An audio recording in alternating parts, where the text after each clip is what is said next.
is your girl Sada Star coming to you with another episode of A Day in the Life of the Alpha Woman, the official podcast of the Easy Breezy Life community. Before I jump into today's topic, I just want to remind you that the Easy Breezy Life is meant for education and entertainment purposes only. Nothing we share on this platform is intended to replace professional advice. We want to encourage you to seek out whatever help you need because, after all, the Easy Breezy Life is a group project. Joining me today is Mr. Lewis Spears. In a time where our young Black men are in crisis, Lewis Spears unapologetically uses his experiences growing up in various hoods in Jersey City, New Jersey, as an example to encourage others to shift the paradigm of negative stereotypes into positive outcomes. His message is simple. Growing up in the projects does not lead to a dead end. It is the beginning of leading a life of purpose and doing your part for the betterment of your community.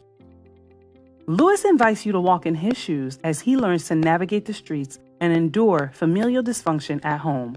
Recognizing that mediocrity is not an option, he focused on school and took advantage of his opportunities to broaden his knowledge. His story is both a coming of age, coming full circle exhibition, and finding your purpose to pay it forward and selflessly serve others. He hopes that other readers will be inspired to do more in their communities. Ladies and gents, please welcome to this week's episode, Mr. Lewis Spears, author, educator, and changer. How are you today, Lewis? Hey, I'm doing well, Asada. How are you? I am doing wonderful. And who's that in the background? Oh man, I'm so sorry. That's my little that's my little AJ. He just turned 3. And apparently this is the age where he wants to go wherever I go, so I'm just trying trying my best to ignore him, and I know that you guys can hear him, and I just want to apologize for that. Right now. No worries. The name of this podcast is A Day in the Life of the Alpha Woman, and we know that even for alpha men, life keeps moving. Oh gosh. When I think about this, I think about the reporter who was on the news, and his kid walked in. It's just like, rolled oh my in. gosh. I'm just praying that he doesn't say anything outlandish or something like that. Yes. Either way. So let me apologize early on. No problem. So, Lewis, you and I go way back. Oh wow. So as you said 20. I've been teaching, or I've been in education for 14 years already. Wow. And I'm like, wow, 14 years, right? So I started out as a special education teacher for 6th grade. Then I became a general ed teacher for 5th grade. I went back. I taught math for 8th grade, general ed. And then I did high school crisis intervention. Wow. Then I went down to Trenton, actually. To your old stomping ground. We went there for a year as a school leader for a charter school. I really love the work. I just didn't love the school itself, and we could talk a little bit about it because what I feel is public. And then I went back to do crisis intervention CIT. The dean of discipline at Dickinson High School, so I've done high school, middle school, elementary, mainly math, but I run a gamut of positions and all that good stuff. So that is so interesting. So are you teaching now, or are you administration at this point in your life? It sounds like you've gone back and forth. Yeah, right. So right now I am out of work, so it's funny, but I'm slated to go to 5th grade for right now. But I'm spending a lot of time with the Kismet of Kings initiative, which is the after school program that I started for young men in our community. It was just so important, right? Because as a teacher, I understood that I had to stand in a gap that there was a huge a gap, right, for young people, for young boys particularly in the classroom when it came to education and social emotional learning, right? And so when you're thinking about, like, so as a teacher, right, I'm like, oh, let me teach this math lesson, right? But the young men in my classroom were not doing well. And it's because I didn't necessarily teach with social emotional awareness. And it's like, you know, in order to teach, you have to be able to see the children, right? You can't bypass the circumstances, and just get just I had teachers who would say, "Well, they're hungry, so we just have to feed them." But that's very that's very low level, right? Because at the end of the day, right, they could be hungry, right? You feed them, you're gonna be feeding for the rest of the time, right? But like, what are you doing, right? Like to help them get their own food, right? Like the social emotional piece. How are you affecting change in a classroom? Because when they go outside of the classroom or outside of the school, they're still making ridiculous decisions, right? So how are you being vigilant inside of the classroom? And I didn't see that. I didn't do it in the beginning, and so like I started the after school program, and I've noticed a great increase in their development and all that good stuff. So I know I was just all over the place right there, but the after school program started primarily because I didn't have I didn't have a way to really develop them in a classroom. Okay. So what I'm hearing say is that right now, public education, specifically in major urban areas, is not addressing the deepest needs of our young people. Specifically with your organization, Kingsmen of Kings, you can either teach a person to fish or give them the fish, but giving them the fish doesn't solve their issue. Rather than address the symptom, the surface issue, it sounds like your after school program is really seeking to address the social and emotional needs, which oftentimes go ignored for African American communities, well, predominantly African communities. And also makes me think about, the other I was thinking and having memories of our friendship and how it was a very interesting brother-sister always arguing and fighting relationship, but I think we really didn't know how to express love in any other way. That's real. That's so crazy. Yeah, I think about that, right? And you know what I was not really acknowledged, right? And I'm about to say something very racial. And it is not to like play anybody out, but just to state the facts. When you look at education, right, is dominated by white women, and who's the furthest and for all accounts, right? Who's the furthest away from the black boy? That's a white woman, and so I don't think that they are equipped. And many of us who are born and raised here, there's a tacit understanding. And not that there's always the appropriate fix, right? But there's a tacit understanding, so we know what we go through together, right? But the white woman who stands in front of them typically does not understand the trauma that exists, right, and the lives of these kids, right? And so, just like anybody who comes to help, they sometimes create debilitating situations for our kids, right? And so and you help and you cripple them, right? And so it's not, and I'm using white women particularly because I just wanted to show the juxtaposition.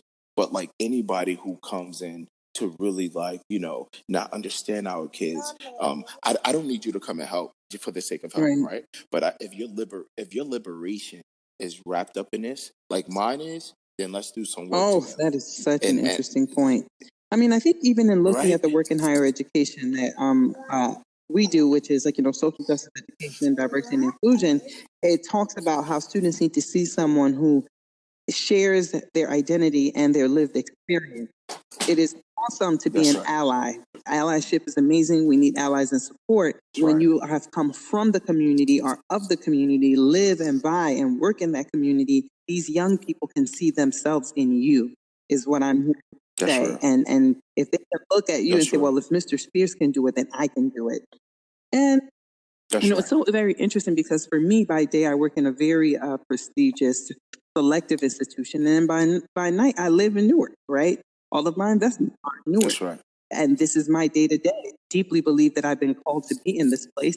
Not sure for what reason yet, but I can just tell you this morning, my son had to go to the emergency room And the EMT showed up Wow. and they're so lackadaisical. I said, this is exactly the issue, the disregard for Black lives, and how a mother can call in distress and everyone's coming and hanging out and relaxing, as opposed to focusing to getting my son to the hospital. That's right.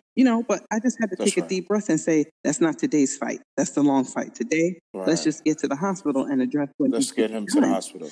But I think what you're saying is interesting. Like, as opposed to coming in like a friendly visitor or the great white hope, how are you trying to understand the trauma and the experiences? And I just find that, like, some of my stories are so deep, we're just not talking about the same things. I really wish that the depth of my issue was talking about my pet not being able to get their shots. But unfortunately, I have real life and have situations on my hands in real life that I just can't connect. That's right. That's right. I agree. For many of our young people who are dealing with poverty, who are dealing with broken homes, or dealing with, childhood trauma that could have lasting impact and effect. Let me tell you. That's right. That's right, man. Just this week, right? My cousin, he passed away about like 2 years ago. Two days ago. And he was 12.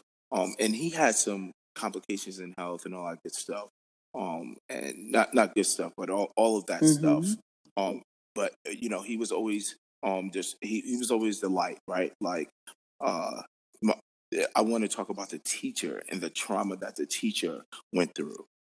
And not to mitigate anybody else's experiences, but this is stuff that we're not necessarily prepared for, right? So this one teacher, he grew up in a house with this guy who he learned died 2 days ago as well. So he's at work and he's like, "Yo, they just told me that my boy just died." And not even got shot or anything like that. When you live in an urban community, you're always, thinking like, "Oh my gosh, who shot him?" Right? But like legit in the bathroom, passes away. And then like my boy Ibn is like distraught by it. And then he said that Zeke, which is Quanah's son Zeke, he I just saw him like losing energy and basically his peers around him doing this, like seeing that they were playing. Oh my Lord. I'm sorry, Sada. And they stopped playing and he just started watching them as they played. Just saw him slowly like losing his energy and things like that. And it's like he's like, "Yo, I'm not prepared to go back to work tomorrow." No way. That type of thing, right? Like you're right. It's like he has to see the children who my cousin used to play with. He has to see his peers who he used to play with, and and it's just so traumatizing. And you know what happens? He sees it and he just goes back to work the next day. Yep. And he just figures out a way to go through the trauma. And but that shared experience, he has one up in many ways. He has one up in many ways on the other teachers who may not be from the community or who may not have had a solid relationship with the with Zeke. Hold on 1 second. Yes, CJ. So can you go downstairs and ask mommy for your medicine instead of asking me? This is the show, folks. Who's real medicine? life. No, you're fine. I'm sorry. Is it can you please go downstairs and ask mommy for your medicine? Okay? Well, ask mommy for mommy's medicine. Okay? Don't ask daddy for mommy's medicine because mommy has mommy's medicine, right? Okay, good. Hello. It's a whole different ballgame over there. Sada? Yes, no, I'm good. Sada? I am good. What I tell you, AJ, can you shut the door, please? This kid, man, that the funny thing, right, is that he sees me like my young men do. The expectations are very much the same, Sada. It's just to save the world. Yes, you're a superhero. My young men, yo. And the thing is, right, I thought that I did something before, right, as a teacher and all that good stuff, right? I understood like the impact, right, and the lives that I was shaping and all that good stuff. But this is on another level, man. This is 24/7, right? A whole thing. Like, I remember when I first started teaching, the security guard would say, I watch you every day. Older woman. I watch you every day, baby. And before you walk through the door, you take a deep sigh and you straighten out your posture and you walk in, right? And it's like, I didn't realize that, but apparently that's what I did, right? But I don't have a chance to take a deep sigh and do all that stuff with this kid. It's like, yo, he smells the stink breath, right? Like he's in my in my space. You're like, dog, like, can I get a minute? He's like, nah, you're my dad, and it's just like, so there's something very authentic about the relationship where I don't have to fix myself in order to exist, right? I exist, and I'm dirty, you know what I mean. I'm not the best all the time in terms of like my emotions and all that good stuff, and he still finds a way to love me, right? You know what I mean? And so that's pretty. That's a pretty solid feeling. Right. It's an amazing feeling the way that kids can love unconditionally. And I think for me, going back to what you're saying about trauma, for me, my introduction to parenting was very traumatic, right? Mm-hmm. I remember my daughter passing away and everyone's panicking, but no one's asking me how I'm doing. Helping the nurses calm down, the doctors calm down.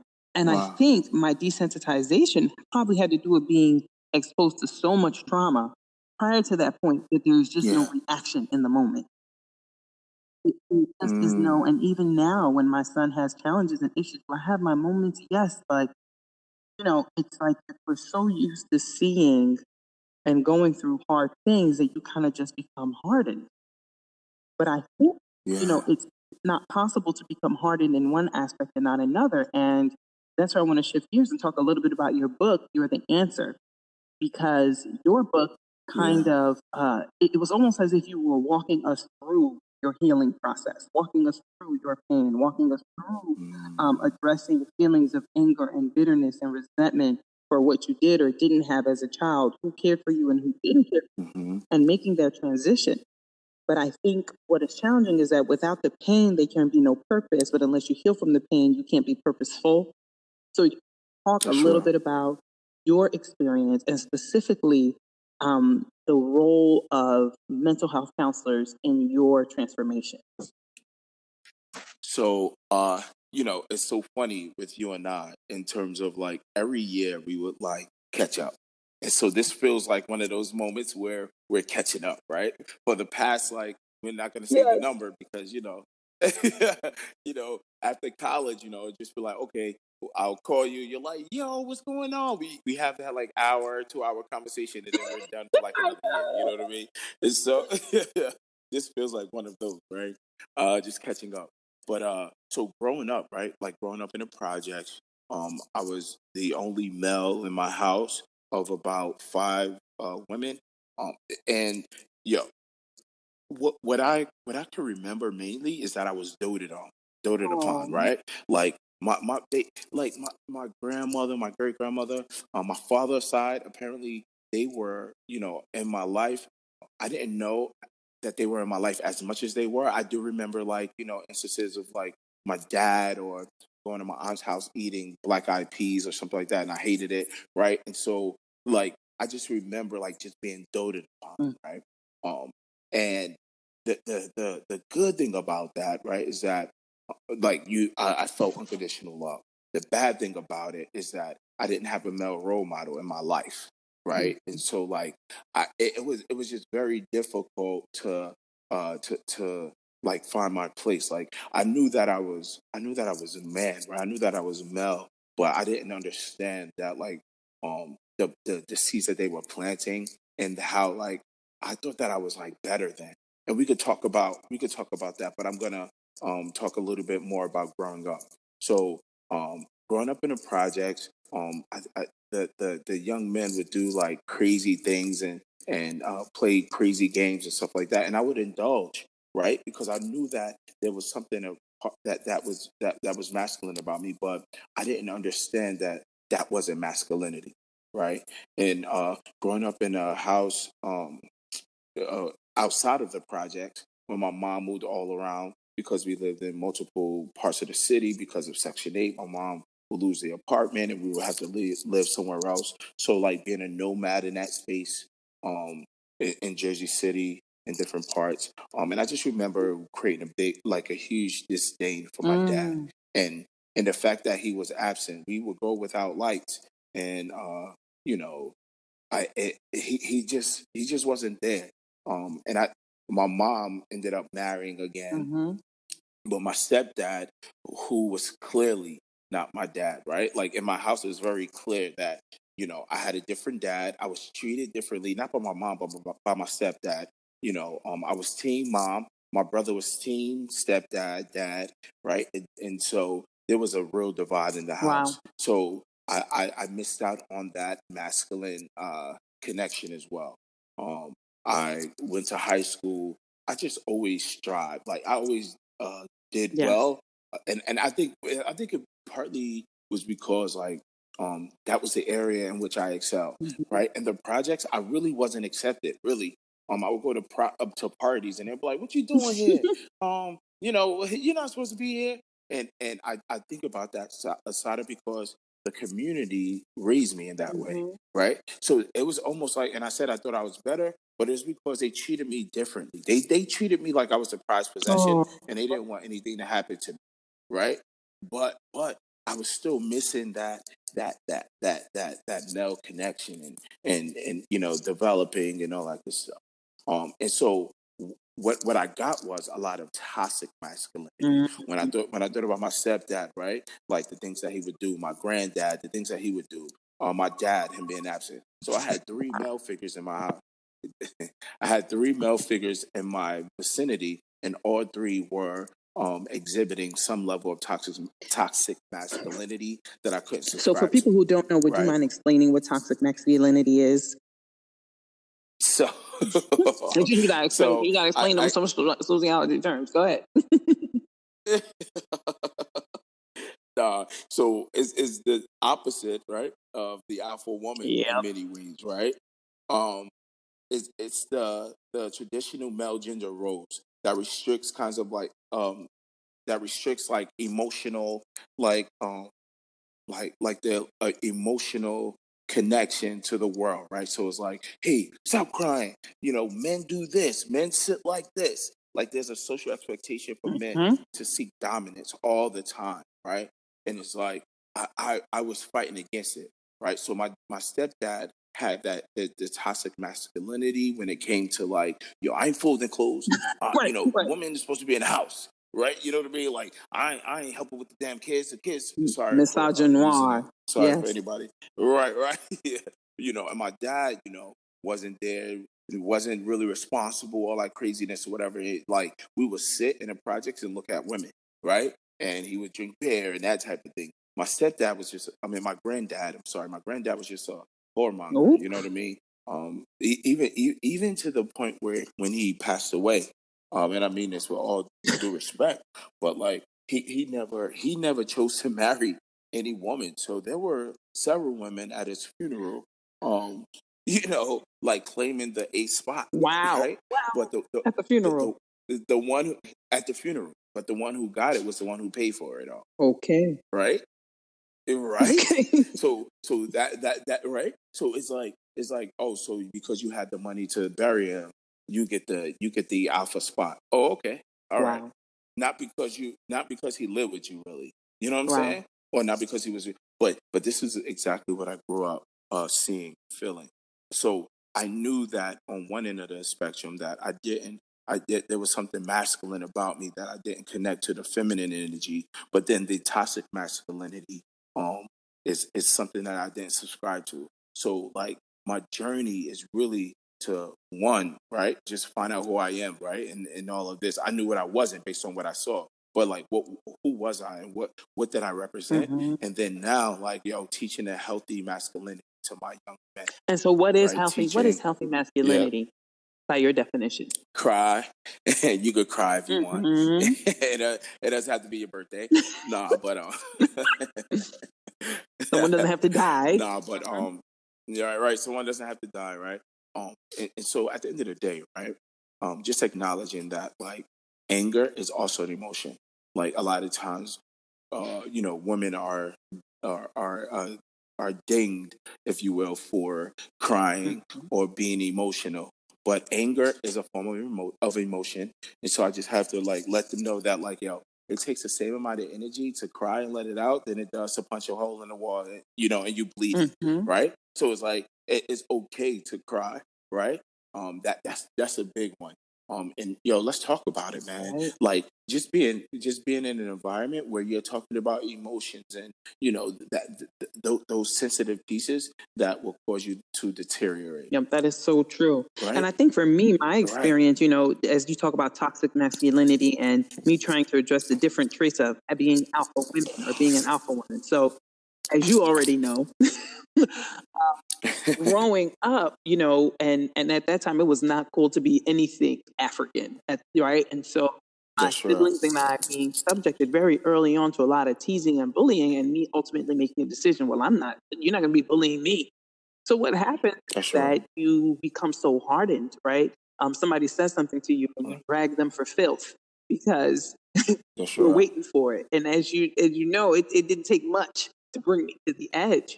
But I think what's so interesting is that, from moving from that pain to purpose is until you address and unearth the issues that made you that way, until you face them and say, I don't want to be this anymore, you will continue to exhibit this toxic behavior. Now, I mean, when I read your book, I feel like you have found a peace with it, or at least you know how to identify it. Yeah. Where I am in the journey, sometimes I don't even identify. Sometimes it takes a step back to be like, oh, you're doing it again. Right? In the process of putting it down, like you don't have to bring your armor everywhere you go with you. And that's something I have become so good at, and I believe other alpha women who I meet are so good at.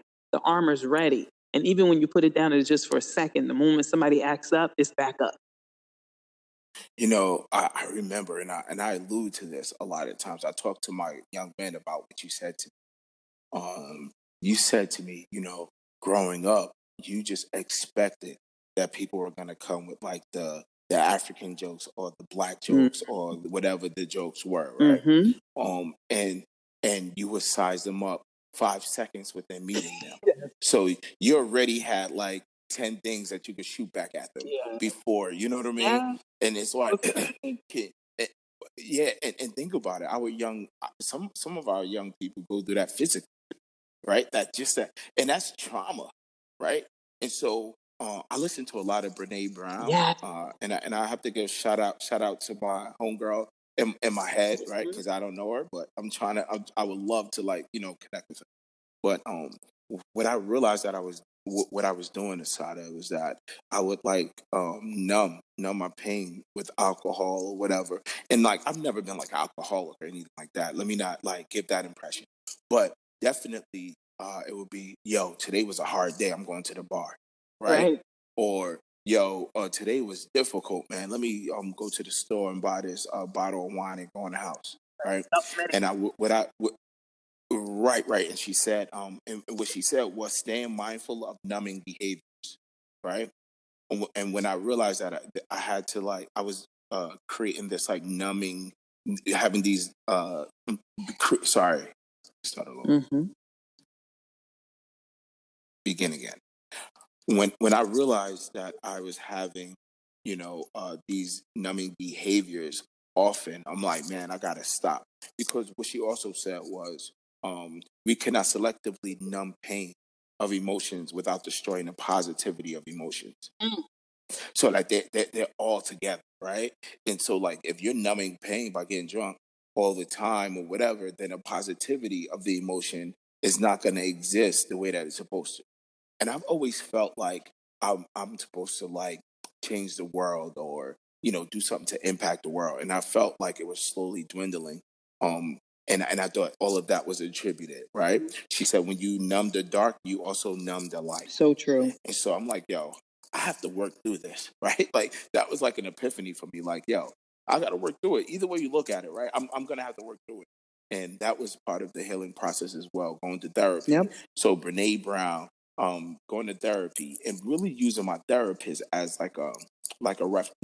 What are those people who are in the corner? Umpires? I guess coaches. No, for boxing. Like if they, you go out, you get punched up, and then you go back in a corner, Yeah. right? Like, are those like I was coaches just going, or they got a special name. We're going to call them boxing coach. They do have a special name. Right. And ultimately, my therapist is my boxing coach for my life, right?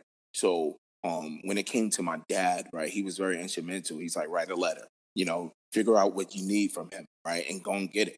And so when I went to my dad, I'm like, I'm feeling a certain way because, right, because when I needed you, you weren't there. And then when he said something like, I was there, I bought you a Nintendo when you were 9 and I'm 22, right? I'm like, okay, right? I had to go back to the corner, like, yo, this guy doesn't get it. Like, How did you get that? Because you know what I'm realizing, and big ups to you with talking about therapy, because I know that you are a faith-filled Christian man. You and your family, you and your wife and your family are very devoted Christians. Yes. But I have come to a place where I am just so over Black church and communities of color downgrading the value of therapy. Now, one can argue that, well, there was no therapy back in slavery days. There's no therapy back where I came from. Yes, there's also high blood pressure, high cholesterol, low lifetime expectancy. Is that our goal? Like, is our goal Right. to be champions of stuffing things down and pretending? Or are we trying to evolve and become people who heal so that we can heal others? And, Right. how did people respond in your community, your family, when you started talking about therapy? Because I know how my folks responded. I know how they still respond. Right. So how did people respond?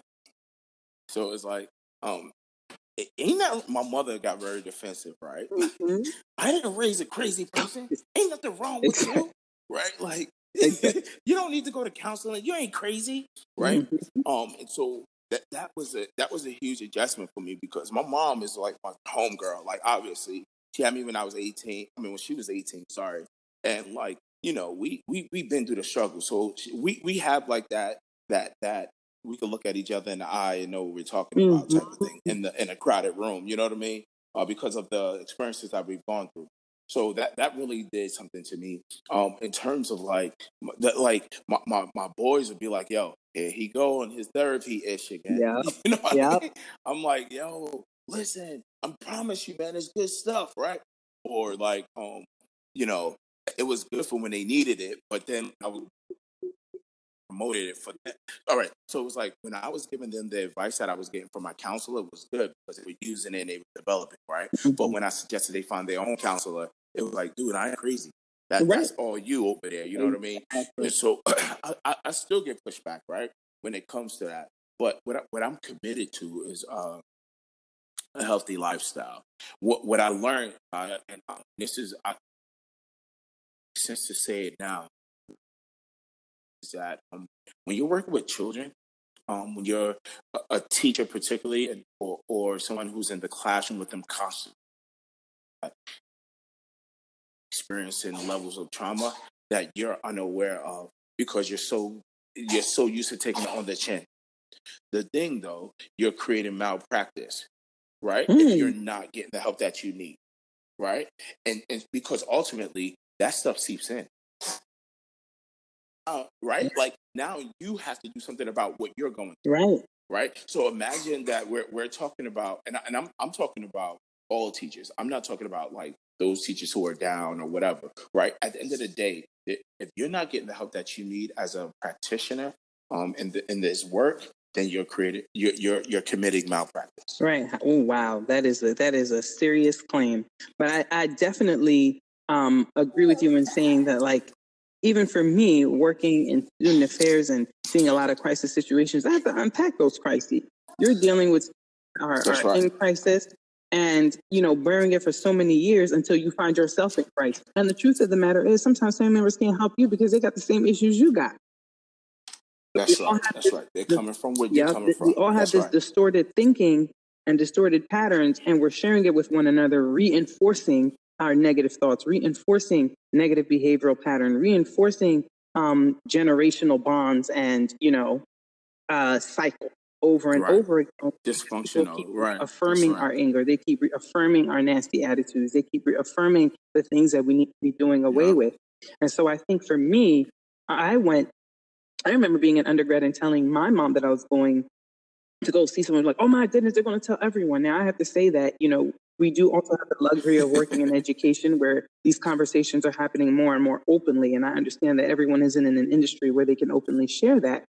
At the same time, Right. I think it's time to just kind of bust the door open on this thing, because communities of color are the ones who are struggling the most by not getting the help that we need. It is keeping us from being able to solidify our communities, to build families, to build community wealth, because we have so much trauma that has been passed down. That's and we right. need to unpack that. Like Beyonce said, we're That's going right. to heal, let it be glorious. If your marriage is jacked up, Yes, go see a right. marriage counselor.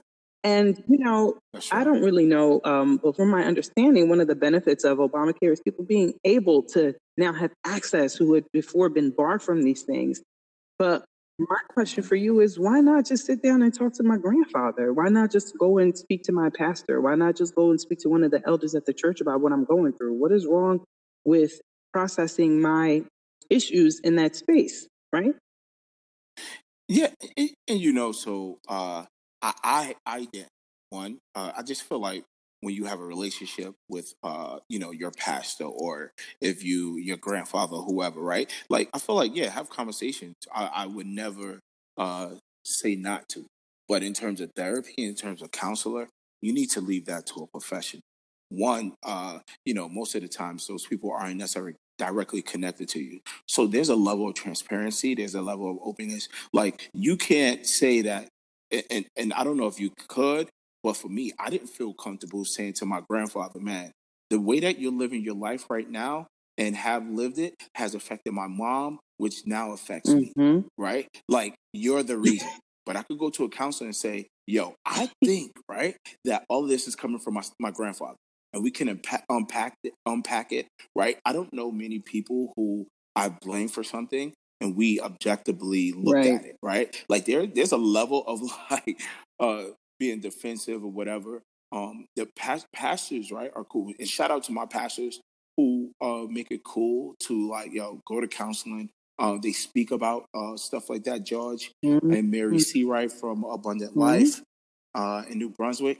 And that's how I knew that I had a problem. That story is very quick. Pastor Jim, he's the only white leader at the church. It's a predominantly black church. And he spoke on a Thursday night, and well, two instances that happened. So he said, unforgiveness is like drinking poison and expecting that person to die. And basically, I realized that I was drinking a bunch of poison, and my dad wasn't dying, and he was actually living his best life, right? And I'm like, yo, what the heck? I'm over here hurting and crying and done for, as my young people would say. And then this guy's over there living like his best life, man.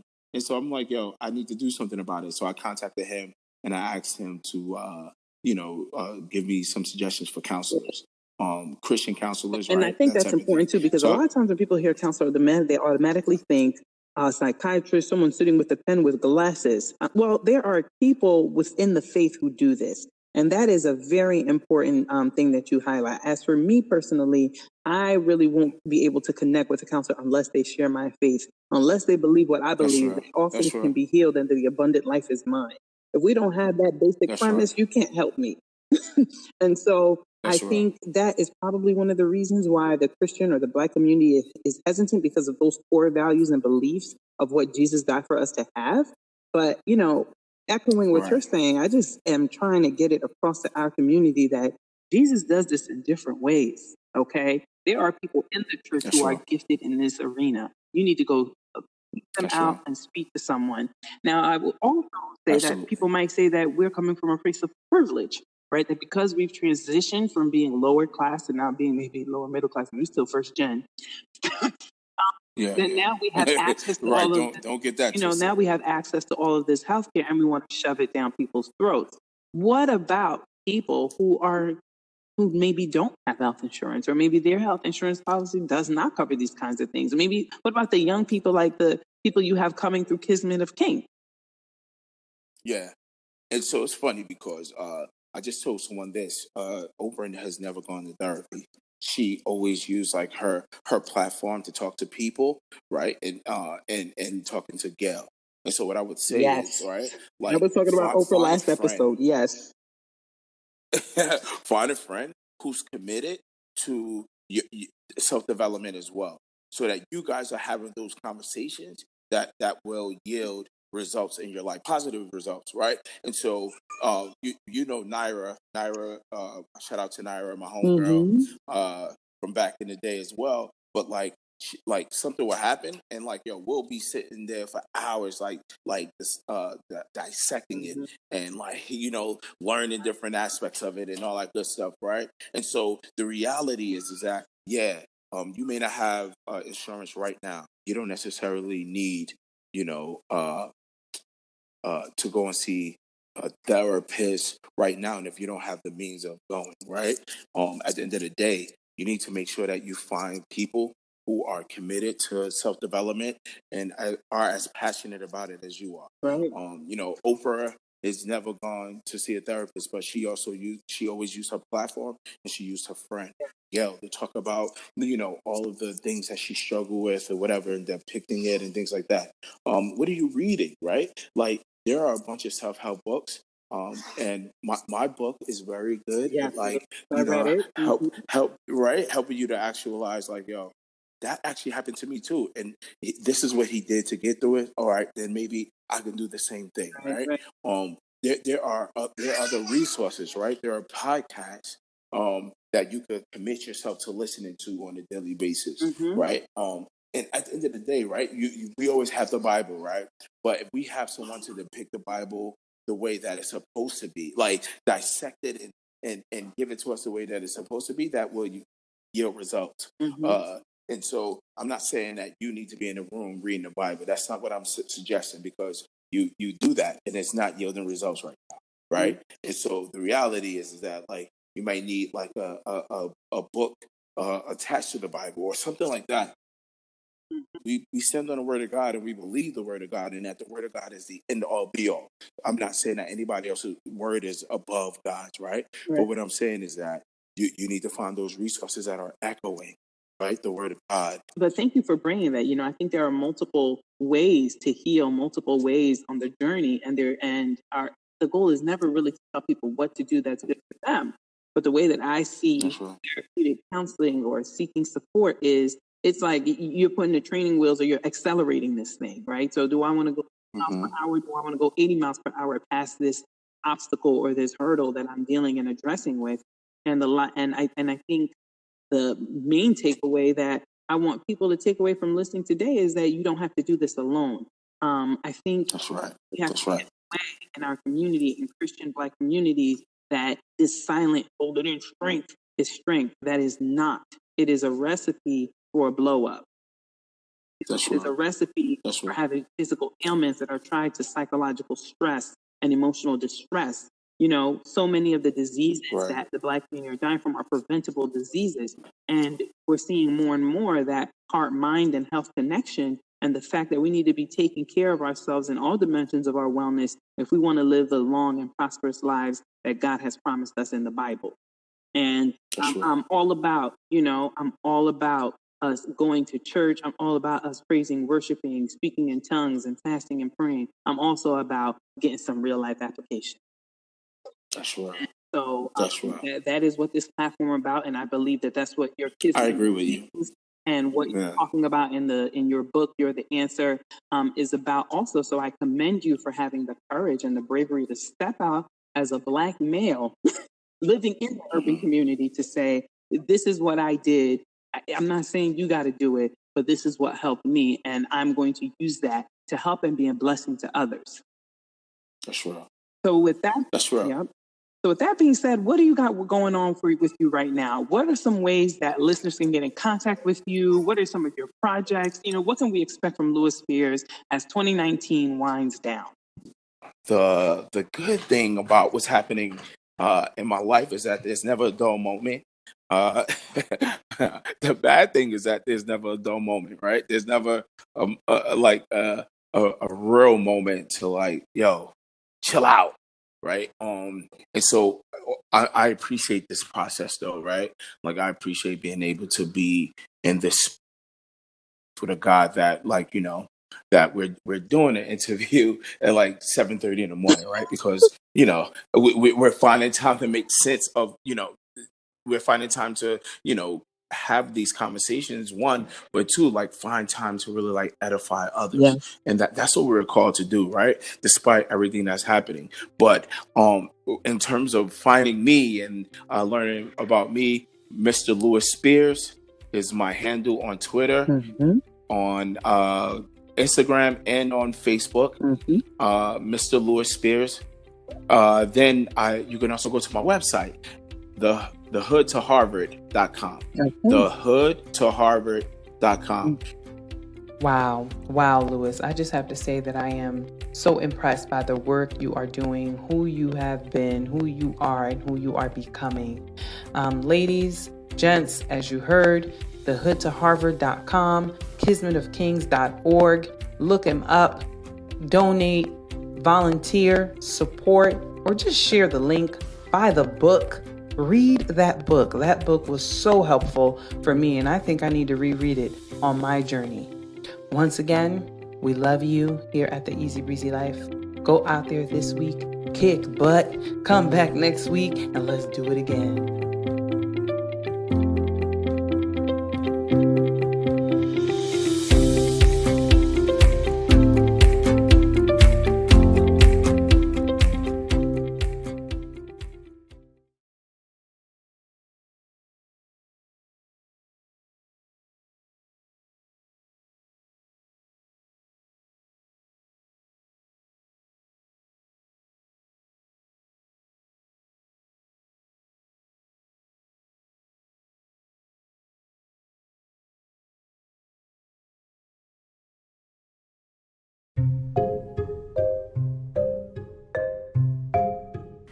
Want to know how I saved tons of money on a Caribbean vacation while earning cash back? It's easy. The answer is Rakuten. Sign up online today using the link in our episode notes so you can start saving and earning cash back on your favorite online stores.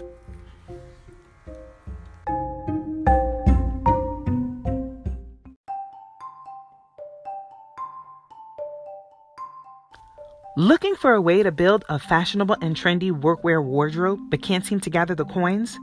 Then check out New York & Company's amazing subscription service, New York & Company Closet. Get access to hundreds of outfits that you can rotate on a monthly basis for an affordable monthly fee. Check out the link today in our episode notes to get access to your next fashionable wardrobe.